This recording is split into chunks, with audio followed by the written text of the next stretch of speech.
Bye.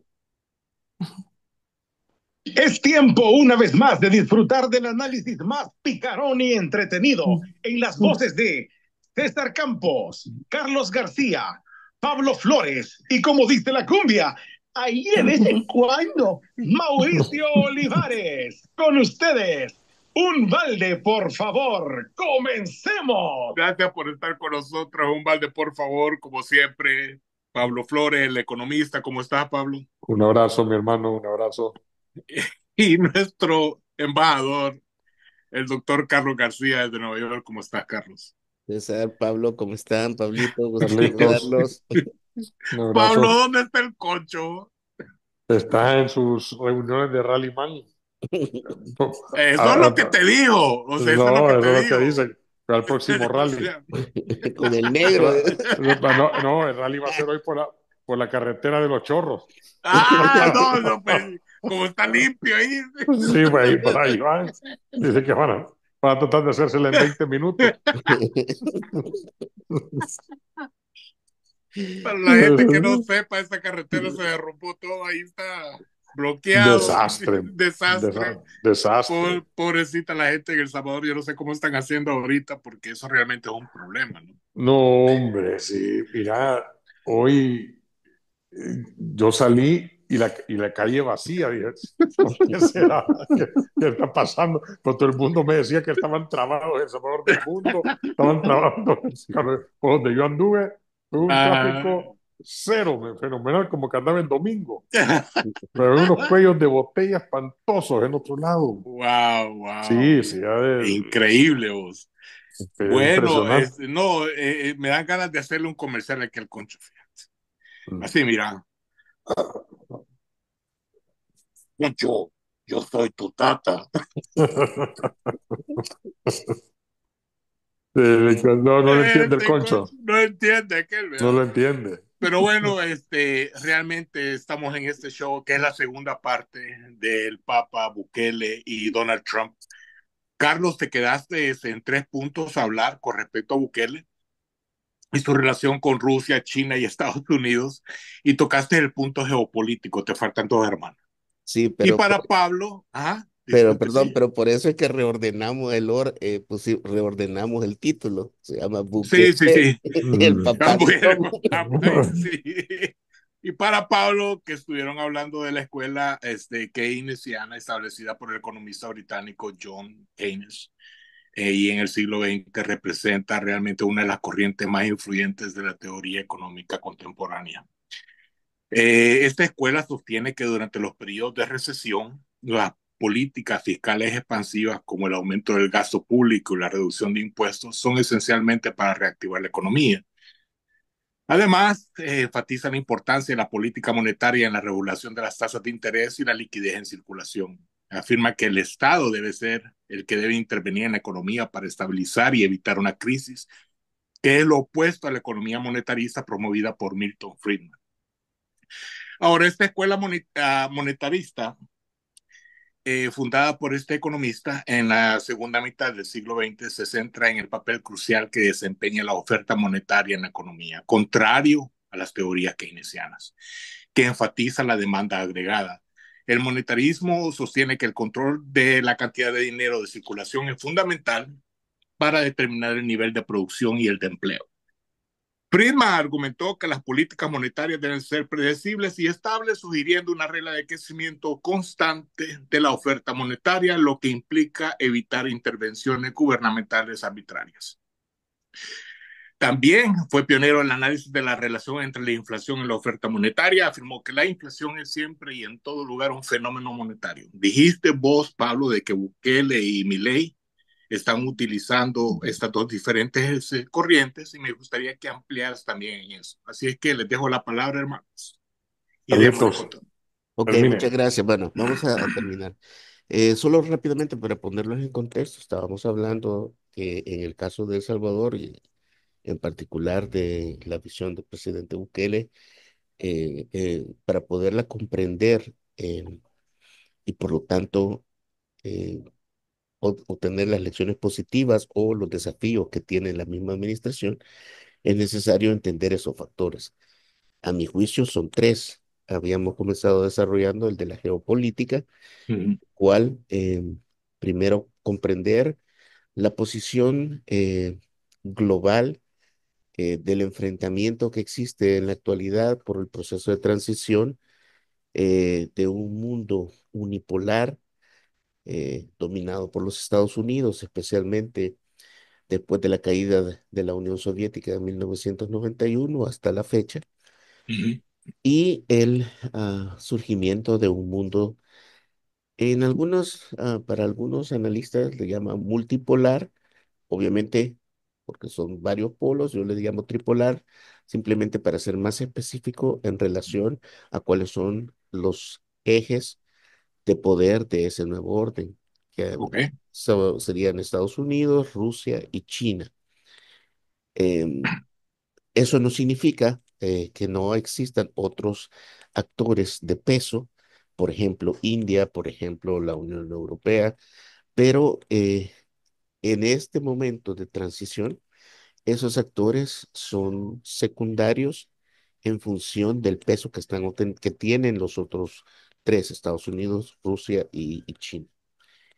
Y decía que en el caso de El Salvador, por ejemplo, al iniciarse la administración del presidente Bukele, había tenido una muy buena relación con el gobierno de Trump, pero que estaba por finalizar en los Estados Unidos. Mm. Y por lo tanto, cuando se produce las elecciones y hay un cambio en la administración en los Estados Unidos, de entrada hay una posición contraria o opuesta a la que se había tenido, es decir, hay una mala relación eh, con los demócratas y en particular con Biden en la presidencia. Ujú. Esto obviamente se puede explicar por varias razones, pero la más, digo, efectiva es el, digamos, la posición de recelo que tenía la administración Biden respecto a considerar a El Salvador y en particular al presidente Bukele como un aliado de Trump, por lo tanto es su enemigo político o su rival político dentro de los Estados Unidos. Y entonces decide tomar la posición de, digamos, bloquear a El Salvador y atacar a la figura del presidente Bukele. Todavía lo Como siguen lo hizo, atacando, ¿no? ¿O no? todavía lo siguen atacando, lógicamente, pero Soros todavía está encima. exactamente. Y eso, Mm. y hay una razón de fondo que tú ya le acabas de decir, es decir, es la categorización también del enfrentamiento que existe a nivel político, no solo global, sino también a nivel de estados.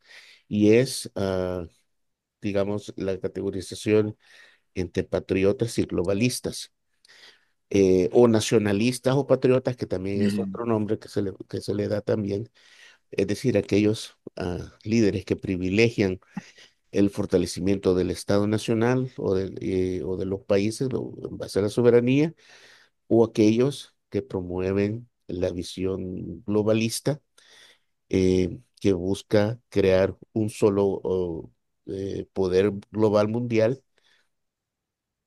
y por lo tanto subsumir todos los sistemas políticos de los demás países a las decisiones globales. Mm. Esto choca, obviamente, con la visión de El Salvador. Tenemos también en este enfrentamiento, lógicamente, toda la prensa financiada por Soros y por el Mm. Partido Demócrata en Estados Unidos, atacando a la visión de El Salvador que se contrapone al aparato globalista, Mm. por un lado, y en relación también a dos, y quizás podría llamársele caballitos de batalla en cierto punto, como por ejemplo la Agenda 2030 de Mm. Naciones Unidas, Mm. es número uno, y dos, el tema de la seguridad, sobre el cual vamos a volver un minuto. Solo déjame 30 segundos para desarrollar rápido lo de la agenda. Mm. En mi opinión, el tema de la agenda globalista, obviamente, eh, existen lo que se llama los objetivos de desarrollo, que son 17, Mm. y existen 169 targets, es decir, objetivos específicos ¿ok? Ok.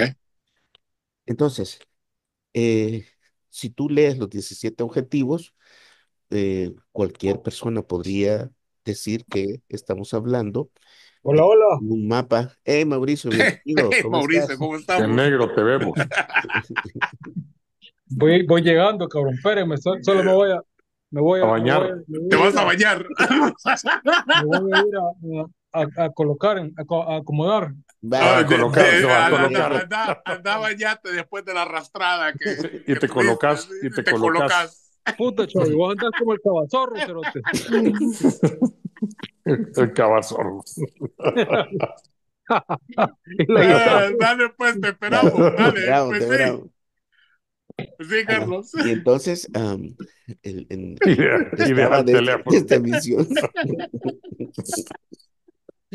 Qué barbaridad. Bueno, en, en esta visión de que tenés a todo digamos, el grupo globalista atacando en El Salvador esta cosa. Entonces, de los objetivos de desarrollo sostenible, como te Ujú. decía, 17 metas, cualquiera que las lee, no hay, digamos, algo novedoso o que pueda parecer, eh, digamos, atentatorio en contra de cualquiera de las dos visiones, ya sea la globalista o los patriotas. El punto de quiebre no es en las metas, sino en los objetivos específicos. Ahí es un tema diferente. Y da la casualidad que los objetivos específicos, aunque aparecen públicamente en la página web de Naciones Unidas, no son tan conocidos como la agenda en sí.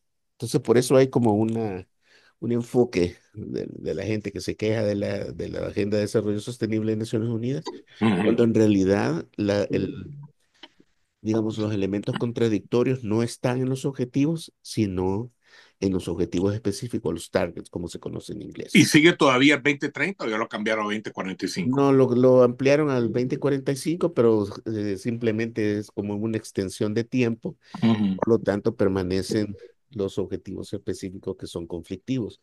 Vamos a ver, eso es bien rápido, en un minuto. Esos objetivos están relacionados con la agenda de población, el aborto, la cuestión de género, que da paso a la ideología woke, que esa es otra cosa. Pero Claro, claro. desarrollada, o sea, en la agenda, dentro de los objetivos específicos, en particular lo que tiene que ver con el Objetivo de Desarrollo 5, que tiene que ver con las cuestiones de género. Ok, ese es para ponerle el perfil. Y el segundo punto, la cuestión de seguridad. Aquí sí hay un detalle súper importante que también tiene un carácter geopolítico, aunque eh, eh, podría verse de diferentes ángulos, incluida la parte jurídica. El cambio es es bien sencillo también. Ah, por muchos años, las Naciones Unidas mantuvo ha mantenido, digamos, la posición de promover los derechos humanos. Pero, Ok. ¿qué son los derechos humanos? Los derechos humanos es una carta de derechos que se reconocen, digamos, aquellos derechos inalienables al ser humano, que incluyen la dignidad, el derecho a la vida, el derecho a la propiedad, el derecho a la educación, el derecho a la salud, etcétera. Ok.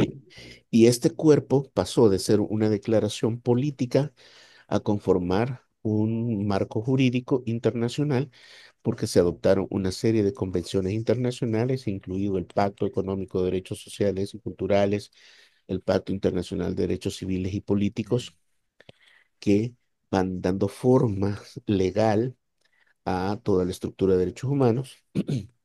Y posteriormente una serie de convenciones internacionales en distinta materia, por ejemplo, el derecho del niño, el derecho de las personas adultas mayores, el derecho Claro, de las claro, claro, personas con claro. discapacidad. O sea, te menciono algunos porque hay un montón, Sí, claro. ¿sí? Pero eso te da el marco jurídico internacional respecto a la obligatoriedad del Estado en relación a los derechos humanos. Sin embargo, en mi opinión, obviamente es sujeto de discusión, el punto de quiebre está en comprender el punto de inicio de los derechos humanos que comenzó efectivamente con asignar la responsabilidad al Estado por la violación de los derechos de los ciudadanos. Es Claro, decir, claro. es únicamente el Estado el que puede ser acusado de violar derechos humanos Mm, porque es el que está el responsable de proporcionar todos los derechos civiles, económicos, culturales, etcétera. mm, Ok, esa visión de que solo es el Estado el único responsable te lleva a desarrollar otra serie de convenciones en el continente americano, por ejemplo, la Carta de la OEA, la creación de la CIDH, que es la mm, Comisión Interamericana de Derechos Humanos, un tribunal de derechos humanos que está en Costa Rica, en fin, todo un andamiaje jurídico internacional Que mm. no sirve para nada. bajo esa premisa. No, Oye, no, no, que no, espérate, Sí, yo sí, estoy de acuerdo ajá, con Pablito, pero lo ajá. tengo que explicar porque si no, tú no entendés por Mm, qué es que se insiste siempre con el tema de los derechos humanos. sí, mm, claro. Entonces, pero aquí es donde se da, en mi opinión, el cambio de la visión y tiene que ver con dos cosas. Una es el desarrollo de las actividades terroristas a nivel internacional en general. Mm, Naciones Unidas discutió y ha discutido por muchos años la creación de una convención internacional o un tratado que tenga que ver con el terrorismo para mm, prevenirlo y combatirlo. Y podríamos decir que se ha alcanzado a cierto consenso, yo diría, en muchos de los artículos y las visiones respecto al terrorismo.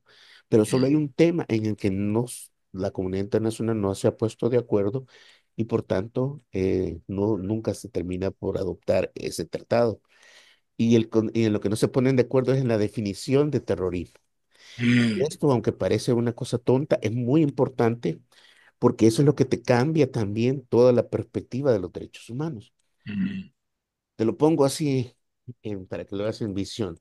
Si viene, yo sé que es sensible, pero qué sé yo, un combatiente de Hamas y mata a un ciudadano, em, de acuerdo al derecho internacional de los derechos humanos, no ha violado derechos humanos el combatiente de Hamas, porque el combatiente de Hamas no es un Estado. Oh, no ¿Entiendes? te creo. Entonces, No ¿qué pasa? vaya. La discusión está en que como no se ha definido o no se ha acordado una definición en la que todos los estados estén de acuerdo respecto a qué significa el terrorismo y cuáles son sus alcances, entonces se trata de usar la figura de los derechos humanos como para buscar, digamos, penalizar o satanizar Sí, actividades sí. terroristas desarrolladas por individuos, fíjate bien, individuos frente a otros individuos, a la sociedad, es decir, Mm, eh, ciudadanos versus ciudadanos. Y eso rompe el principio original de los derechos humanos, que solo los estados pueden ser condenados por violación de derechos humanos, qué interesante. O sea, lo cual crea una mezcla, por así decirlo, conceptual en la que te ves forzado políticamente todos los países del mundo que han sufrido terrorismo, España, Irlanda, el Reino mm, Unido, Israel, Palestina, El Salvador, Guatemala, Nicaragua, o sea, todo el mundo, pero no tienen una convención en sí que te pueda dar el marco conceptual para decir esta actividad desarrollada por este grupo por ejemplo, el caso de Salvador, estos pandilleros mm, han matado a los salvadoreños que iban en ese bus. mm, En estricto senso, no es violación de derechos humanos, por la mm. lógica de la concepción jurídica del derecho humano, que solo es el Wow, Estado el que lo viola. Lógicamente, ante los ojos de toda la comunidad, ¿qué más puede ser una violación de derechos humanos que claro, claro, asesinar o quitarle la vida a otro claro. compatriota? Como el caso del autobús que quemaron, pues, con las personas Exactamente. adentro. Sí, Entonces, sí, ¿qué es sí. lo que pasa? En este debate, ah, los grupos, digamos, o las ONGs encargadas de los derechos humanos, ellos promueven siempre la idea de que eso no es un acto terrorista o no es una violación de derechos humanos, sino que eso está contemplado como un asesinato que está en el Código Penal de cada uno de los países. Mm, ¿Me explico? ya veo, Entonces, ya veo. ante esta, digamos, falta de claridad internacional, empiezan a aplicarse medidas internas en las que cada país determina o define qué es terrorismo para el Estado. Entonces, por ejemplo, tenés en el caso de El Salvador la sentencia de la Corte Suprema de Justicia de 1995, me parece que es, si no estoy equivocado. Perdón, del 2005, si no estoy equivocado, en la que declaran a las pandillas como grupos terroristas. Terroristas, sí. Claro, esa es una declaración interna, porque no existe un convenio internacional en el que se haya acordado qué es terrorismo. Ok, Mm, entonces tú tienes también, ves en caso de Estados Unidos tiene su propia definición de actividades terroristas, en el caso de Israel tiene su propia definición de lo que son actividades terroristas y así sucesivamente. Ok, ¿por qué esta larga explicación?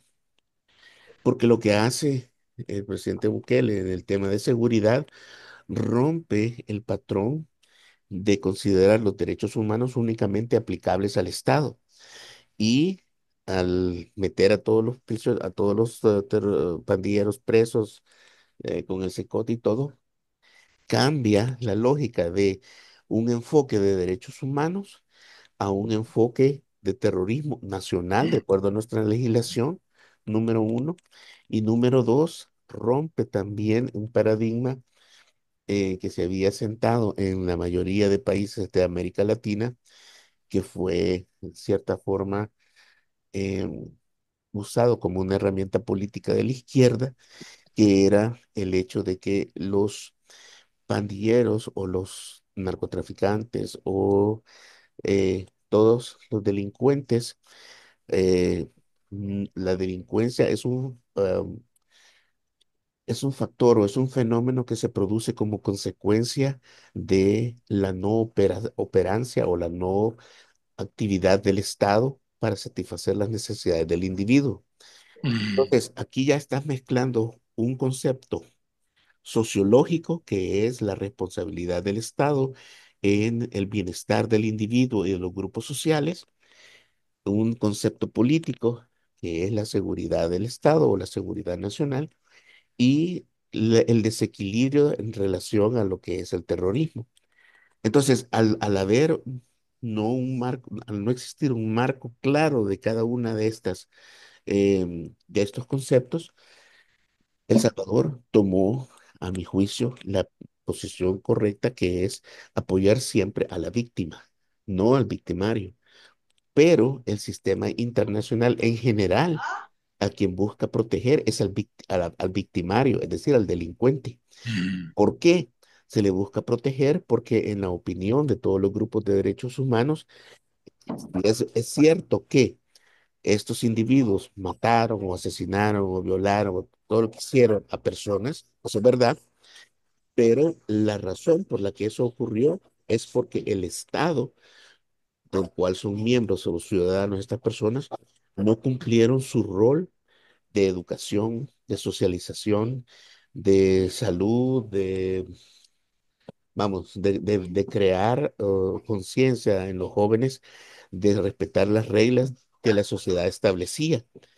No sé si me explico. Entonces, si tú ves al final esa idea de que el Estado es el responsable en última instancia de lo que hagan los terroristas, que esa es la visión que prevalece en la mayoría de regímenes jurídicos en este momento, es la que ha sido desafiada por El Salvador, obviamente por el presidente, porque cambia el enfoque de el victimario a la protección de la víctima y aplica bajo esa lógica también la premisa de que el primer derecho humano esencial es el derecho a la vida. Por lo tanto, si alguien quita el derecho a la vida, es el máximo violador de derechos humanos y no es el Estado, sino también el individuo.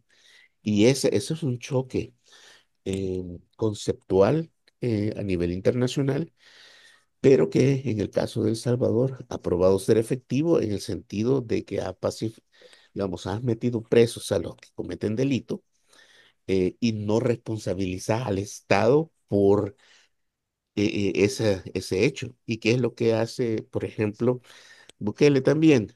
A la par de que mete presos a los delincuentes, promueve dentro del plan control territorial la segunda fase que es oportunidades. ¿Qué es? En pocas palabras, es reconocer que el Estado sí tiene un papel que jugar en la construcción del tejido social, pero eso lo hace como parte de una acción política de su plan de desarrollo social, y entonces empieza a subsanar las debilidades estructurales de nuestra sociedad en relación a la pobreza y a las condiciones que generaron que un individuo se vea forzado a delinquir. O sea, yo sé que es una explicación muy larga, pero No, sí, hay pero que, fue hay que analizarlo geopolítico y el todo. primero, El el segundo, geopolítico, el segundo, rápido, tiene que ver con la economía y las finanzas. y el El tercero. tercero tiene que ver con la tecnología. ¿Por qué? Ni uno de esos tres está la seguridad. No, la seguridad está Ya, primero en la ¿dentro de parte cuál? En la geopolítica. primera persona. Ok, Sí, sí, sí, en la perfecto. parte geopolítica. No sé si te diste cuenta, pero Donald Trump ya quiere abrir Alcatraz. Sí, también, O exactamente. sea, Y quiere abrirlo porque ahí quiere meter a toda la bola que va a estar en proceso para mandarlo al secote. y afortunadamente también Milei en Argentina digamos, ha adoptado también la visión del presidente Bukele y está también desarrollando en Córdoba, en primer lugar, un plan de desarrollo de seguridad nacional que ha logrado controlar los delitos que eran menores que en El Salvador, pero para su nivel. Y me parece que Costa Rica también quiere hacer lo mismo. Costa Rica también ya está Y haciendo lo Ecuador, mismo, creo, Ecuador sí. también están haciendo lo mismo y Es que Estados Unidos también. son los más inteligentes, han dicho. Son los presidentes más inteligentes, han puesto. No, no, nomás estoy Sí, sí, diciendo. los más Pues sí, brillantes. ellos quieren hacer lo Pero mismo, fíjate pero No, que mira, hay un detalle ahí también, ajá. solo porque yo sé que me concentré en lo geopolítico, pero solo quiero decir dos cosas respecto al tema de la visión económica y la financiación. Que el gran problema de esta transición de que hemos hablado de geopolítico, de un mundo hegemónico o unipolar a un mundo tripolar o multipolar, como lo querrás ver, tiene un impacto también en estos tres puntos en la cuestión de geopolítica, la cuestión de financiación y economía y de tecnología. Y tiene que ver porque el desarrollo actual eh, y la productividad de la mayoría de países está determinado por el avance tecnológico y por la creación también de una no solo infraestructura que responda al crecimiento tecnológico, sino también a la solución de problemas tradicionales económicos. Perdón, y en el caso de El Salvador, estos mismos elementos, obviamente a una escala más pequeña, adaptada al tamaño de nuestro país, también influyen. Y esa es la razón, si ustedes se fijan, por la que el presidente siempre ha insistido en combinar esos tres elementos, el crecimiento financiero, el desarrollo económico y la tecnología. Eso explica, por ejemplo, las tablets para los niños, eso claro. explica también el desarrollo de la BINAES, eso explica eh, hasta cierto punto también la modernización del Estado, que es entendida como la tecnificación lo más pronto, lo más posible para que el país pueda avanzar en ese todo, incluido hasta el Bitcoin, que podés estar a favor o en contra, pero es una pieza dentro de la visión tecnológica del Estado que busca posicionar al país en un ámbito en el que no ha sido su tradición estar ahí, pero que con altas y bajas va generando también una cultura diferente que obviamente no es para nuestras generaciones, o sea, nosotros somos la transición. Los verdaderos frutos de toda esta visión se van a ver en unos 20, 30 años con todos estos jóvenes que están recibiendo becas, que están aprendiendo. Fíjate que estaba comentando con el Concho ahorita con el derrumbe de los chorros que Bukele dio para que los buses fueran gratis, ¿no?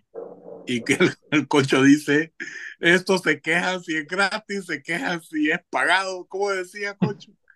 Puta, es que estos se quejan si es gratis, si es pagado, si es fiado, si es Sí. por leasing, de todo se quejan siempre. Pero Siempre es que no hay, encuentran una manera de quejarse. pero es que no hay lógica, vos. No, yo, no ent- ¿Cuál es? yo no entiendo la lógica económica de eso. No, no logro entender. Es Hasta que este momento no logro entenderla. yo te voy a decir lo que en mi opinión entiendo de por qué lo hace. Si te fijas en la discusión en los tiempos de arena, cuando se daban este tipo de situaciones de ponerle, de vamos a apoyar este sector y todo, era la fragmentación de los sectores y al final terminaba dando incentivos a ciertos grupos y ciertos beneficios a ciertos grupos, producto de la fragmentación. Entonces, la visión que tiene Kelly es evitar la fragmentación y Mm, nacionalizar. Cuando digo nacionalizar, a lo que me refiero nada más es expandir a todo el territorio nacional los beneficios ah, de una medida que pueda tomar. Lógicamente, si tú vivís, por ejemplo, en San Miguel, en Santa Ana o en cualquier otro lugar y no pasas por esa carretera, a ti no te afecta. claro, En claro. teoría no te afecta. Ujú. Sin embargo, la visión que tiene él es que es de todas las medidas que se van a tomar, si las vas a impulsar, que tengan un Genio. alcance nacional. Entonces, ¿cuál era la medida que se iba a poner ahí? Le puse gratis. Gratis es relativo porque el Estado lo paga, pero vos lo pagas con tus impuestos al Ujú, final de cuentas, pues, claro, Ujú.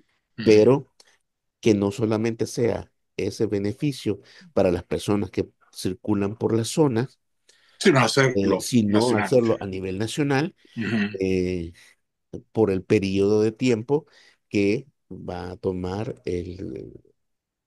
hacer los paliativos necesarios en esa obra. Entonces, Ahora, desde el punto Va, de vista de arquitecto, vos, Concho, ¿qué fue lo que pasó ahí? Técnicamente hablando, Sí. mira, en realidad es una cuestión bien difícil de contestar porque ahí eh, yo creo que lo que falló fue el estudio de suelos.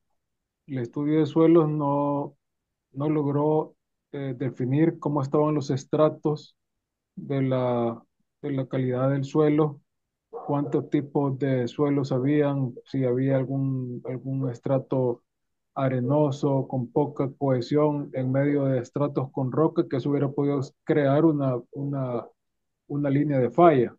Eh, entonces creo que por la urgencia de realizar la construcción, fueron unos estudios que quizás no fueron digamos, tan exhaustivos y por ahí creo que puede venir el problema. O sea, Ya veo. y ahorita queda resolver. O sea, ya nah, el problema ya se dio, hoy hay que resolver. Claro. mira, Pablo, según, dale. según lo que está, lo que la Universidad Nacional estoy hablándote de cuándo fue que arrancaron con ese problema, cuándo fue el terremoto, el de la colina, 2001, no el de la colina, 2001, no el de la Oh, colina, sí, el de la 2001, 2001. 2001. Sí. 2001. Bueno, se hizo un estudio de todos los suelos porque las colonias es el típico caso, ¿entendés? Que se hizo una colonia en la falla de San Andrés, en la cordillera del Sí, Bálsamo, cordillera del Bálsamo, perdón, en la falla esta, la falla ahí de la cordillera del Bálsamo, la que tiene ahí esa pequeña, y y se dieron los permisos. Entonces, cuando vino el terremoto, solo vino una situación en la cual desembocó toda esa desgracia Mm, que ese lugar es captación de agua. Había un pozo grande de anda y un tanque enorme que está ahí. Cuando vino el terremoto, rompe el tanque, rompe todo y el mismo movimiento, toda esa agua que estaba húmeda adentro se corrió y eso vino un solo lodazal y se llevó 1.500 personas. ¿No? wow, wow, Sí, wow. y vos vas al lugar y solo estás viendo vos la corrida de una montaña cuando mirabas vos, pero es algo tan inaudito que cuando lo ves ahorita decimos, puta, ¿y cómo se les ocurrió hacer eso? Pero esa era no es un estudio de suelo. Desde ese momento viene la Universidad Nacional y hace un estudio sobre toda esa cordillera del Bálsamo, sobre toda la otra carretera, incluyendo la carretera Los Chorros. Y te Mm, da el resultado que esa calle, esa carretera, ese paso de Los Chorros tiene desde la historia que están hablando ahorita, rememorando que ahí que le decían que la montaña, ¿cómo se llama? Llorona, le decían lo de Pipil, y sí, le tenían otro hay nombre, así, una gran cantidad sí, que de nacimientos de agua. está lleno de nacimientos de agua, toda esa zona, por eso esa zona era protegida. Pero como ese mm. paso es el más directo, en realidad es el más directo, bueno, le han querido meter mano desde siempre, pues, desde siempre, desde los pipiles hasta los españoles, todos, hasta nosotros. Y no hay Y alguien ahí que tenga un control que diga, mire, no se puede, o sea, por esto, por eso. si estamos peleando por la Agenda 2030, Mm, vamos a pelear por esos dos allá. mm, Entonces ahí la carretera era vital para el tráfico de Occidente hacia la capital. mm. Ese es el camino más corto, ese es el atajo. Entonces, y todo está, por eso se llaman los chorros, por eso están los nacimientos de agua, están los tanques de agua al otro lado, ahí alimentar, ahí pasa casi toda la fuente de agua de toda esa zona, pasa ahí. Wow, Entonces, wow. toda esa montaña que ves ahí, por los tiempos, por los siglos de los siglos, o como ha estado, se ha ido sedimentando poco a poco, pero es un sedimento natural, se ha ido compactando naturalmente. Entonces, al paso del tiempo, y habían piedras que habían estado, como bien dice el Concho, que habían estado ahí, las lajas y todo lo demás, que era como una defensa natural de que se viniera todo encima. Mm, Pero como la mapachada, cuando entró, abrieron la primera vez, vieron laja, puta, a sacar Mm, laja a lo bestia, para todo. ¿Va? mm, Se acabaron las lajas, primera parte de laja, después vinieron las piedras que le empezaron a desprender poco a poco, lo hicieron pedrera, después de la pedra, acabarse las piedras. esto, ¿No me hombre. entendés? Es de la mentalidad. Sí. Entonces se fueron acabando todo el proceso de contención de la montaña. Ahora vienen Mm. estos brillantes y dicen, no, en vez de poner un corte parejo, a huevo, cabrón. A huevo. Todas las bases No, se fueron y eso se va a ir derrumbando siempre. Y ahí siempre. no hay, ahí Sí. no hay vueltas, no. Eso va a estar hoy, mañana. Y esa carretera, tenían razón estos comentarios, venían unos comentaristas, sacaron números.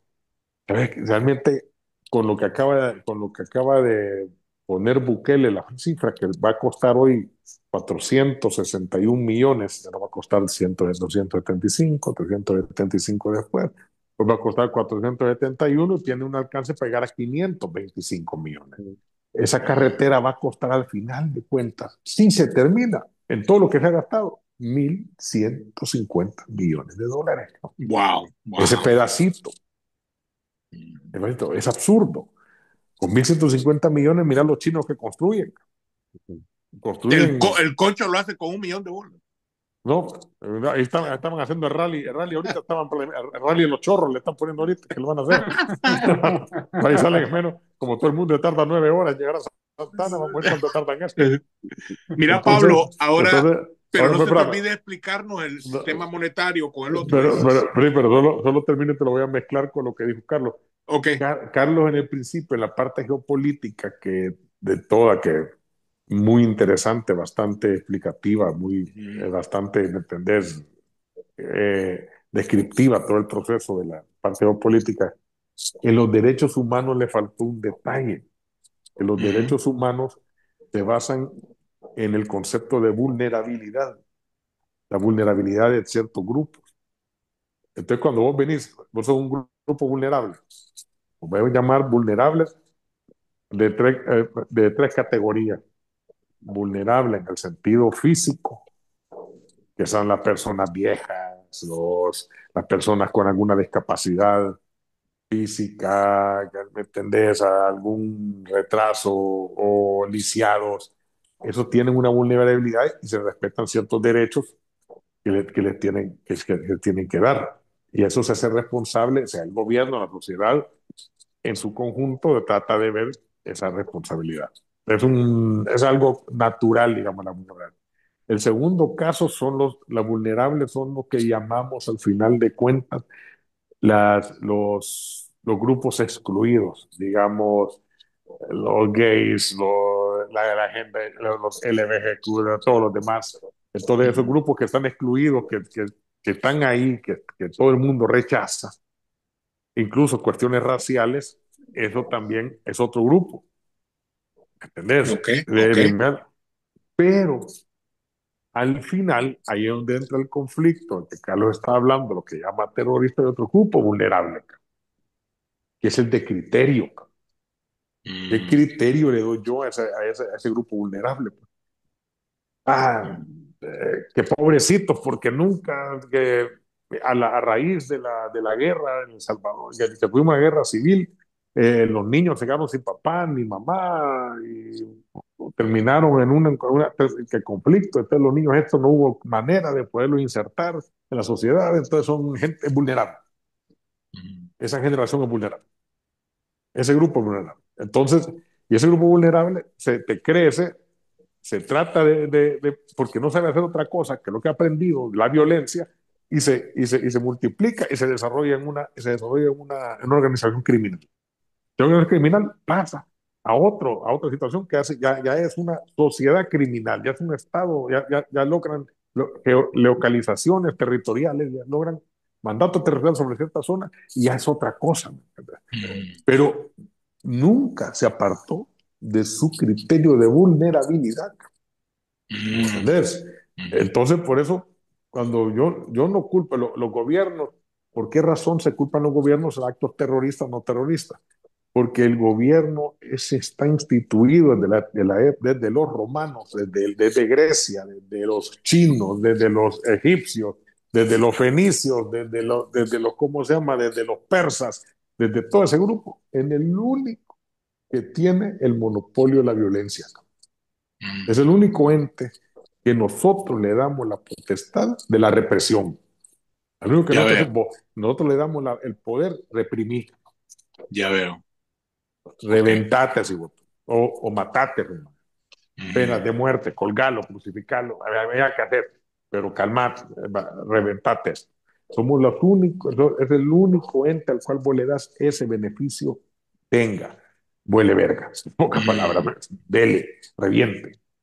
Entonces, el concepto no es nuevo, no es nada, no es de perderse, es un concepto que viene desde la creación de la misma civilización, desde allá atrás, porque el único que era el que creaba las naciones, el que creaba el grupo, la comunidad, lo que defendían a la población, e incluso de la misma población. Cuando había que los romanos crearon el término dictador. El dictador era una persona, era un general romano, era un patricio, un senador que todos votaban, que tenía la capacidad de controlar y estabilizar la sociedad cuando estaba en un conflicto civil interno. Entonces el dictador tenía un periodo de 5 años en donde él tenía todos los poderes. Se le dejaban todos los poderes para que tu misión es volvernos a la paz interna, para que sigamos adelante. Entonces el Ya veo. dictador tenía esos 5 años para reventarse adentro como fuera, pero él tenía que acabar internamente con ese problema social, con ese problema interno de guerras civiles. Él tenía que terminar eso. Pan y Esa era su circo misión. también. No, el pan y circo vino después. No, Ok. no, ese momento era aquietar, o sea, erradicar la peste. Ya veo. Ahora volvemos nuevo. Estamos de nuevo todos en paz y vamos hacia adelante. Ok. Y lo quitaban, lo quitaban. Lo que pasó después con Julio César fue exactamente eso, porque Julio César se quería quedar Claro, claro. se quería quedar y ahí donde lo acuchillaron, pues. Sí, sí, Y sí. ahí vino los periodos de los César y Sí, siguió, sí, sí. fue otra Sí, etapa. claro. Pero al final, pero al principio era eso. El Cayo, ¿cómo se llama?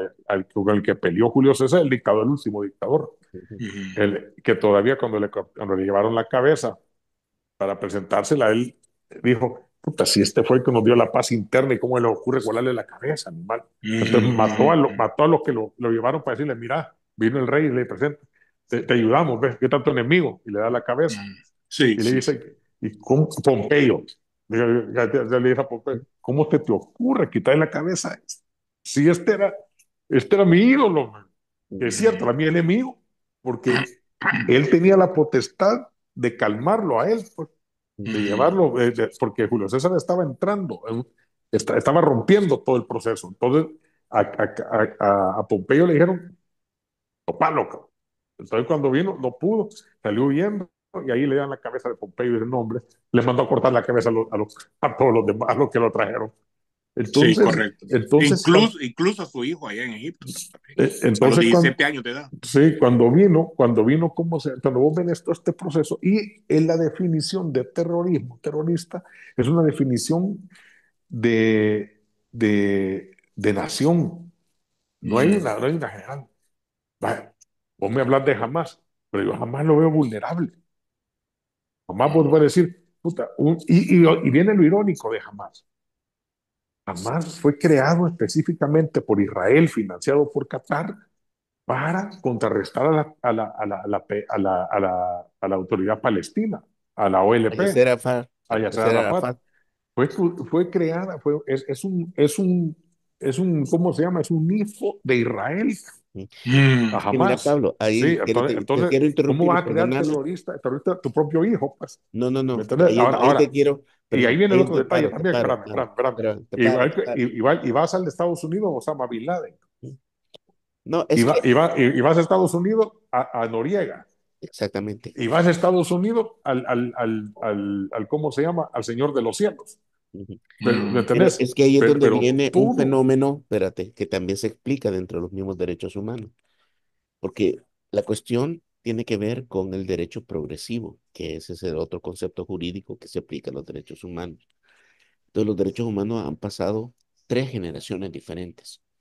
Empezaste con los derechos civiles y políticos, primera generación, segunda generación, los derechos económicos, sociales y culturales, y la tercera generación, lo que se conoce como los derechos colectivos.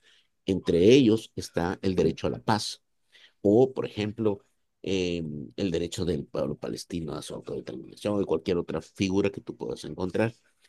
Entonces es la progresividad en la generación de nuevos derechos. Pero hay un detalle, y esta es la parte que no es estrictamente jurídica y por eso es que choca con todos los grupos de derechos humanos porque no la pueden explicar jurídicamente. Y tiene que ver con la globalización y la geopolítica, que es lo siguiente. Te lo voy a poner en el contexto de las pandillas en El Salvador. Es cierto, la parte de las vulnerabilidades, pero en el marco del conflicto de El Salvador de 1980 a 1992, de acuerdo, pero ya no se aplica con las pandillas, porque las pandillas eh, no es porque fueran vulnerables, sino que porque ya, bueno, acordate que se crearon, hay que recordar la historia, se crearon en Los Ángeles, los salvadoreños se organizaron para defender a sus propias comunidades de otras pandillas. Tenías a los mexicanos, tenías a los italianos, tenías a los polacos, tenías a los irlandeses, tenías un cachimbo de otras comunidades, los asiáticos, que Los tienen sus propias ucranianos. pandillas y que a eso está. Entonces, cuando se vinieron a El Salvador, empezaron a florecer porque después que se firman los acuerdos de paz, el gran error histórico que se cometió, hay que decirlo, pues por parte de Arena, está más que evidente, Se pues va a enojar el darse concho. la idea de la posguerra. Es decir, en toda la guerra, vos ves Europa, la posguerra sirve como un periodo en el cual se empiezan a tratar de sanar las heridas psicológicas de la sociedad que ha pasado ese evento traumático o el post-disorder, que lo creo, el desorden psicológico que normalmente pasa en las sociedades. Entonces, en El Salvador se quiso vivir. Finalizada la guerra, cerramos este capítulo acá y empecemos la reconstrucción para el desarrollo de El Salvador, que fue en la época ya de Calderón Sol, no la de Cristiani, que digamos Cristiani vivió hasta el final de los acuerdos de paz. Pero en la transición a qué era lo lógico que tenía que ocurrir en El Salvador, era una etapa de posguerra y eso nunca ocurrió, sino que se obvió por parte digamos, de la estructura del Estado que eventualmente llevó a la consecuencia negativa que fue tener el cultivo todavía social, inestable, enfermo psicológicamente y sin haber resuelto las heridas del conflicto de 12 años o más años, porque en realidad el conflicto nuestro viene desde los 60, bueno, desde el 32, si lo queréis ir viendo más atrás, Sí, claro, lo puedes claro, explicar, claro, pues, pero bueno. claro. Entonces, ¿qué pasó? Al darse esta situación, los pandilleros ya empezó el otro fenómeno ya geopolítico que te voy a decir, que es este. Nosotros en realidad quedamos atrapados como país y como Centroamérica en una guerra regional, obviamente liderada por Estados Unidos, contra México y contra los carteles en México y contra los carteles en Colombia. Y esa guerra lo que hizo fue poner a Centroamérica como en el medio de la carne del sándwich o la salchicha del sándwich. ¿Por qué? Porque Estados Unidos estaba presionando a los carteles a través de operativos de la DEA, de la CIA y todos para mover las bases de los carteles del norte hacia el sur de México. ¿Por qué? Porque no lo querían cerca de la frontera, simple y sencillamente. Pero en Sudamérica, especialmente en Colombia y en Perú, hacían lo mismo, pero no presionándolos hacia el sur, sino presionándolos hacia el norte de esos países. ¿Por qué? Porque tenías al sur a Bolivia, y a los otros países, a Brasil, por ejemplo, que hubiese sido otra fuente importante de, digamos, de resguardo para los carteles si se les hubiese presionado al sur. Entonces Centroamérica quedó atrapado, lógicamente como un sándwich, y además se dio un fenómeno económico que fue la firma del Tratado de Libre Comercio entre Salvador, Centroamérica y los Estados Unidos, República Dominicana. ¿Por qué ese tratado juega un papel importante? Porque prevé la libre circulación de bienes y servicios en la región. Ok, entonces la pregunta que siempre se hace o debería hacerse formalmente es, ¿qué tiene que ver ese tratado con el fortalecimiento de las pandillas? Bueno, tiene que ver porque empezaron a operar los carteles del norte de México y de Colombia en Centroamérica, y usando dos instrumentos. Uno, las pandillas como gatilleros, número uno, y luego el uso del tratado para mandar el dinero a través del sistema financiero de forma legal a los bancos en Estados Unidos. O sea, porque al final, el Mira, gran problema del narco no es es cómo hacer que fluya el dinero, cómo blanquear el dinero, por decirlo de esta manera. Entonces, ¿qué es lo que ocurre con todo este fenómeno? Es que tú tenés actores externos a la situación de las pandillas, en nuestro caso, y obviamente en el resto de América Latina, que hacen más complejo el tema. Ya no es de un grupo vulnerable, sino es la utilización de como una herramienta política y de gatillero, pues, pero ese es el desenlace final de una falta total de política. ¿Verdad? Que vos tenías desde la época, a Cristiani nunca le importó a esa gente. A Cristiani nunca le importó, menos le importaba, si no le importaba ni la gente de Arena, era su gente que estaba ahí.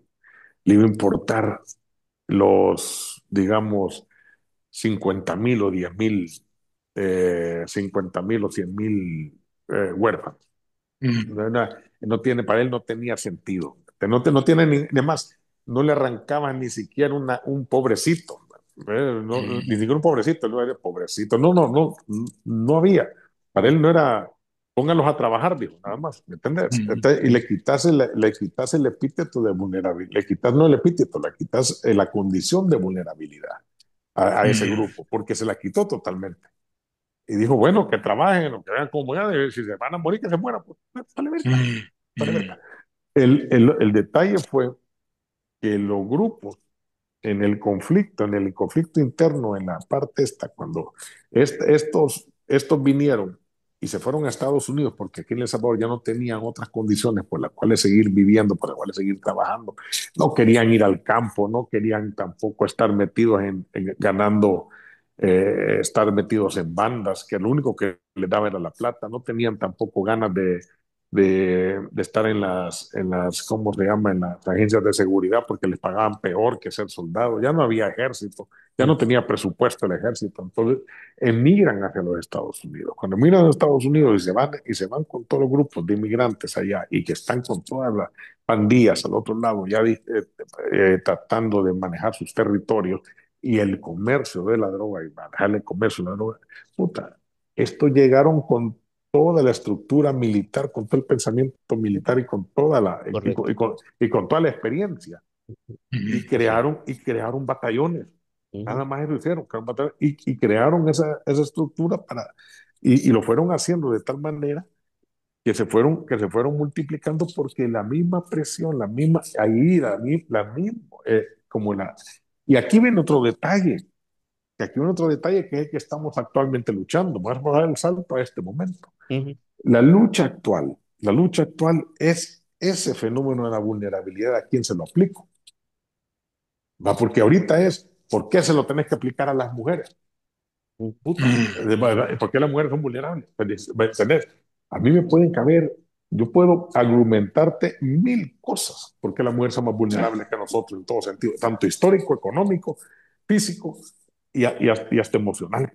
Te ujú, puedo mencionar mil por qué razón las mujeres son vulnerables a mi forma de ver, pero para otro grupo, que son los que pelean, que no, que el antifeminismo, que el feminismo aquí, que atacar, atacan la vulnerabilidad o el proceso de vulnerabilidad de la parte para quitarle ese beneficio. Ahora, eso se utiliza igualmente en todos los sentidos, en todas estas situaciones.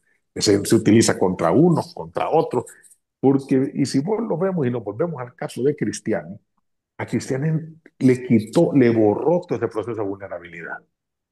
Cristiani vino y pintó y dijo, de aquí en adelante, y ahí es donde entran los TLC ujú, inmediatamente después. ujú, Ya venían preparándose porque decían, si afuera es más barato, ¿para qué lo vamos a producir aquí? ujú, Y en ese momento, vos tenías un país sin vulnerables.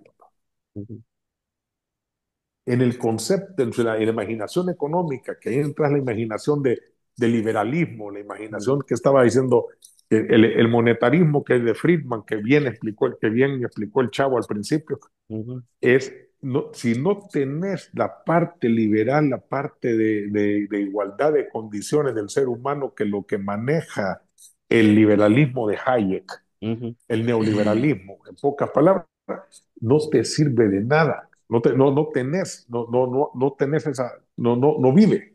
ujú, Cuando vos rompes, y cómo rompes eso, al otro lado aparte, el keynesianismo se encargaba de eliminar esas diferencias Ya y veo. los vulnerables tuvieran un soporte que les ayudara a superar esa etapa. Ahí está, en esos momentos de Hayek, en los Estados Unidos, con un solo empleo, no, en los momentos de Keynes, con un solo empleo, las familias podían tener una casa, tener un carro o hasta dos, tener un carro o hasta dos.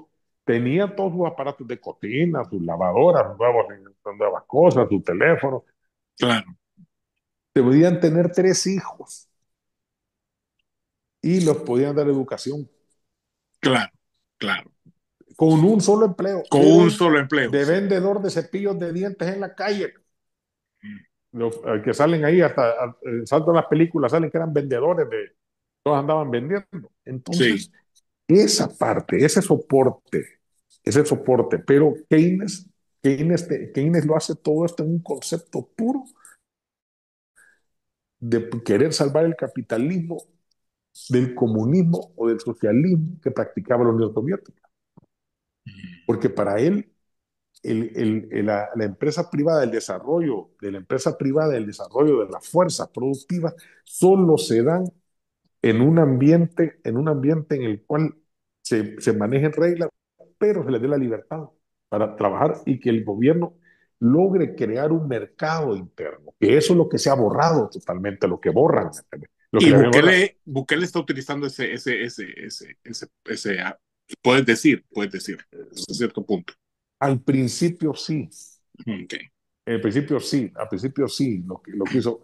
En este momento no tenemos una base, porque vamos a la parte donde bien dice Carlitos, en la parte ujú, geopolítica, en la parte internacional de las relaciones con los otros países, se rompió. Y Carlos mandó un video que mirábamos hoy, ujú. que lo describe perfectamente.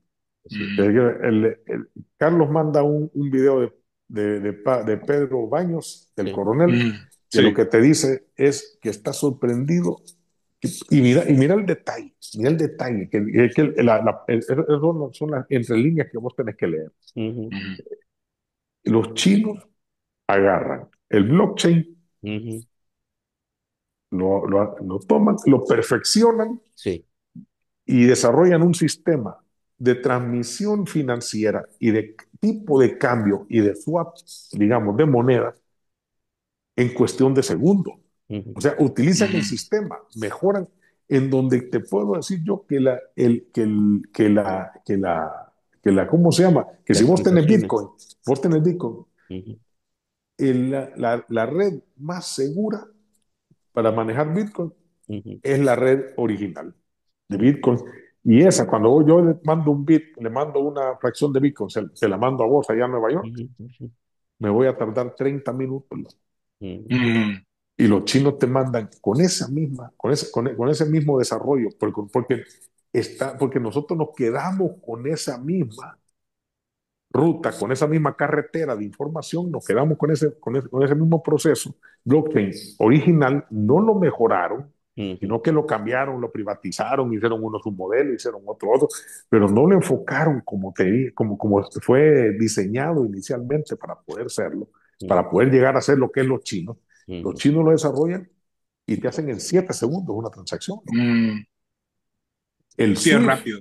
Y con no, un coste de de- 0.10 Punto y centavos, algo, creo. sí. que ese es el meta. Entonces, cuando vos ves todo eso, cuando vos ves todo eso, y nosotros con Nayib al principio, cuando viene y se abre a China, se abre a Turquía, incluso andaba coqueteando en la Rusia, iba a Ujú, venir una empresa iraní, ujú, sí. iba a venir una empresa iraní para ver un tema de energía, y que al Nuclear, final, ¿verdad? sí, posiblemente nuclear, iba a venir una empresa iraní, se estaban haciendo, y los cataríes iban a poner el billete, porque a los Ujú, cataríes le ponen el billete a todo. ujú, Sea Ya. bueno o malo, le ponen el billete blanco, negro, izquierda, derecha. Si va a ganar, le meten el billete. ujú, Entonces, ellos iban a poner el billete. Entonces, cuando estaba todo eso ahí, los chinos hacíamos transferencias de los chinos para acá en términos de 8 horas, sin pasar por SWIFT, sí. sin SWIFT, Ya, ya, un solo machetado. Se Ujú, ya, un llamaba solo. GPI. Era, Mm, era como que te mandaran un Western Union. Solo ujú. tenían los códigos, Los códigos. llevaban los códigos al banco, el banco los metía, ¡plum! Le aparecía el billete, Ujú, o claro, le mandaba y listo, a tu ujú, ya, cuenta. En ocho claro. horas tenía el billete en tu cuenta. sí. Sí, Entonces, eso se cortó con la guerra de Rusia, Ujú. se Con- eliminó eso, ganaron Rusia, y de aquí y de ahí para acá estamos de nuevo en las carreteras viejas, estamos de nuevo. Yo no veo a Nayib de salir en este momento porque ya el mundo lo partió. Si hay, ¿cómo se llama? Porque Trump entendió una cosa en este momento. Fíjate que aquí ujú. es lo que hablábamos también del hecho de que Estados Unidos ya no está preparado para esta carrera. No, no, Ya se hizo viejo. sí. Y Ya, mira, ya, ya viejo, ya viejo con calambres. Y y vas a aquí, competir con un, con un con un, joven, con un joven, con un pero cabrón mira, Pablo, para aquí hay una listo. razón súper importante que la gente no entiende, pero Ujú. que tú la estás explicando muy bien y que tiene que ver con el hecho de cualquiera te diría, ¿y por qué Nayib no sigue con los chinos? Eh, es la primera pregunta, pero claro, podemos tener muchas interpretaciones, pero la interpretación que yo tengo es la visión pragmática que ha tenido Nayib también en evitar poner a El Salvador en conflicto con Estados Unidos Uf. en la administración Trump. No Sí. estoy hablando de lo, con Biden nos estábamos dando verga, Sí. valía verga, pues por eso andamos con los chinos y Ujú. todo. Y se produjo ese avance. Pero Nayib tuvo también la visión de frenar hasta cierto punto esa relación, o por lo menos no hacerla tan evidente, porque iba a tener consecuencias directas con la visión de Trump. Mira, Trump está volándole riata a cualquiera que tiene que ver con eso. Y sí, sí, nosotros sí. estamos muy cerca de Estados Unidos. Aquí, aquí en este caso yo lo justifico. No digo que sea la mejor Estados Unidos, Decisión, sí, sí. la mejor decisión, sino que yo lo justifico, lo entiendo y lo apoyo porque nosotros estamos como México, que México tiene que tomar ciertas decisiones que aunque no le guste, no puede hacer otra cosa porque es frontera con Estados Unidos. Y Ujú. nosotros, honestamente hablando, somos frontera con México. O sea, Centroamérica es casi una parte de México, pues. Claro, claro, O sea, debería ser. no hay que ser tan tontos también como para irnos a pelear con la administración de Trump porque nos pondría en una situación difícil. Entonces, tú tienes razón en el que volvemos a las carreteras viejas, volvemos al viejo sistema, porque estamos en un punto, o sea, allí no está como el navegante que está, tenemos la tormenta enfrente y él está moviendo el barco, Y no hay rodeándolo manera, se para va a llevar a no la hacer, tormenta. Mira, no hay, pero ahí es donde viene. ¿Qué es lo que en última instancia nos va a determinar sobrevivir? Que eso es al final el punto. Es en este momento, por razones pragmáticas, geopolíticas, políticas, no podés contradecir a los gringos o pelearte con los gringos.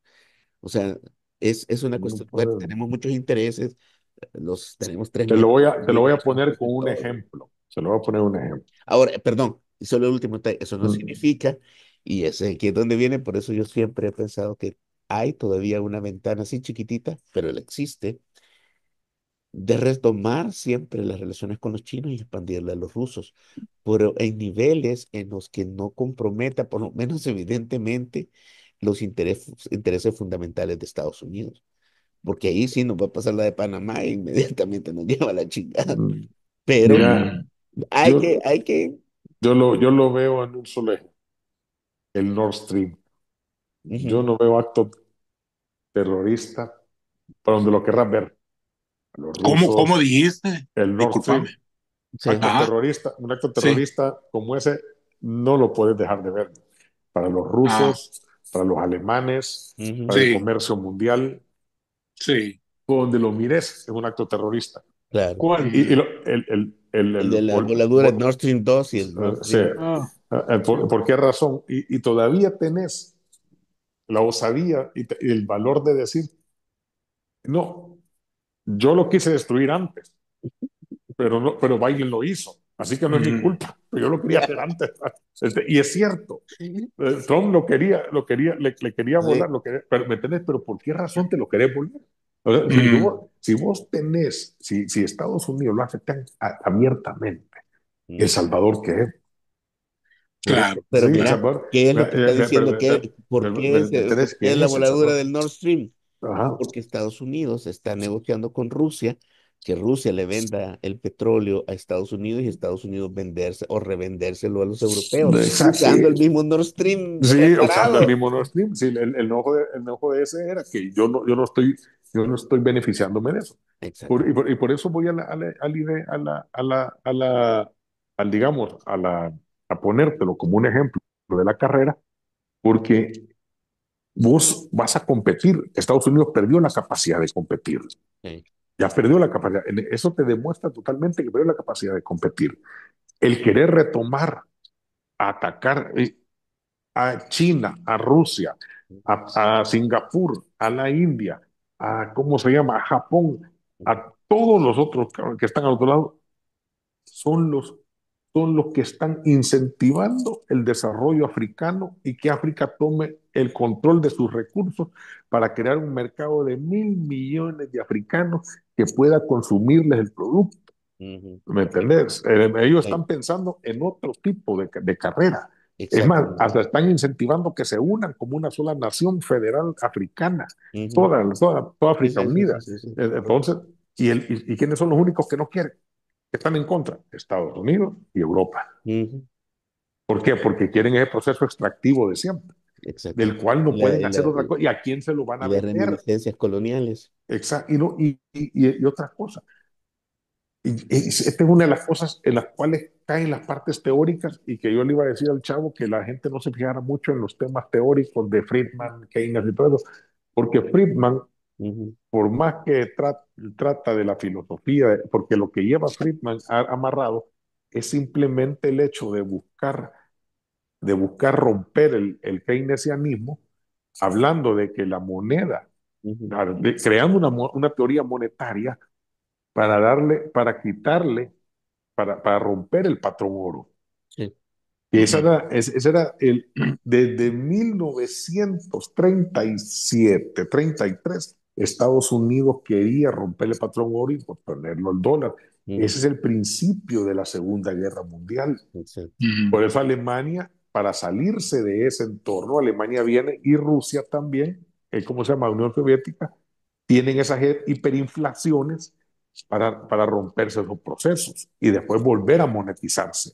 Entonces, los dos países jalan aparte y Alemania jala porque no podía mantener por esa lucha, pero la guerra se da porque hay cierto grupo de países que quieren mantener el patrón oro y Estados Unidos e Inglaterra que no lo quieren mantener ya.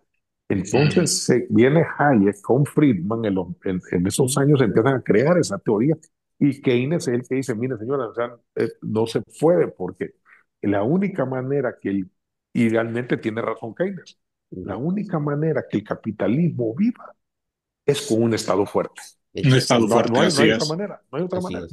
No hay Porque otro un Estado, modelo. un Estado fuerte, te vas hasta allá atrás con Teddy Roosevelt, que rompió los monopolios, rompió a la Exxon, Sí, correcto. rompió los monopolios, Teddy Roosevelt, el otro lado, para que creara dinamismo. Lo mismo sucede en un Estado fuerte que crea leyes antimonopólicas, le cobra a quien tiene que cobrarle, ejecuta la ley y la represión como tiene que hacerlo, pero tiene la plata. Y no se anda metiendo en guerras al otro lado porque lo que interesa al Estado es crear las condiciones materiales, económicas dentro de su país que sean las óptimas.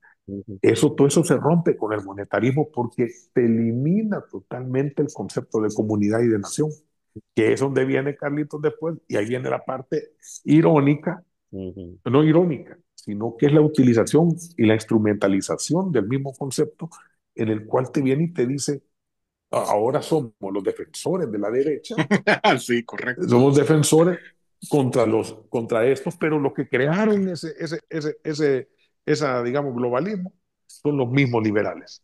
Solo mismo, sí, sí, sí. Crean ese mismo proceso liberal, crea el globalismo, y como dice Carlos también, eventualmente eso viene y se degenera y se vuelve un peligro, te rompe. Pero esa misma fue creado por estos mismos, que ahorita estos mismos son los que quieren atacar, ¿me entiendes? Entonces, todo eso está llevándote a una misma, que es lo que Einstein decía. No puedes eliminar, no puedes resolver un problema con las mismas premisas y condiciones con las que lo crearon. Así Exactamente. es, correcto. Y ese es el detallito con Friedman. Friedman es simplemente en una misión de la Segunda Guerra Mundial, ¿a qué tengo que tener? Que no se pudo, no se pudo. Keynes mantuvo la posición hasta que vino Nixon y dijo a la mierda. Vamos. Perfecto. Me gustó bastante. Buena explicación. Sí, Gracias, Carlos. sí. Gracias, Pablo. Bueno, no se nos olvide que en el próximo show vamos a estar hablando de qué, Mauricio, que la vejez no tiene una edad, ¿no? Algo por ahí anda Sí, el show así que vamos a era, hacer. así era, así Ok, era. sí, exactamente. Ya te pusieron pañal, ya te tanquearon, Concho, ya estás listo para ir a la cama. Vos naciste viejo, no sé por qué está hablando de juventud, cabrón. Mira, vos sos igual que, ¿cómo se llama? Benjamin Button, solo que nunca te haces joven, te mantuviste viejo. Cabal. Excelente show. Me hemos aprendido tanto realmente, Carlos, Pablo, Mauricio, muchas gracias. Yo sé que nuestra audiencia va a estar súper feliz de esta explicación que nos acaban de dar y realmente yo me encuentro súper feliz porque aprendo mucho de ustedes. Así que no se nos olvide el próximo show, un balde por favor, la próxima semana y muchas gracias por su atención, muchas gracias por sus mensajes y ya sabe usted y yo estamos en contacto. Gracias muchachos, nos vemos Carlos, Pablo y Mauricio. Nos Un vemos en la abrazo. próxima. No, un fuerte Nos abrazo. vemos. Ok. Bye Buenas bye. noches.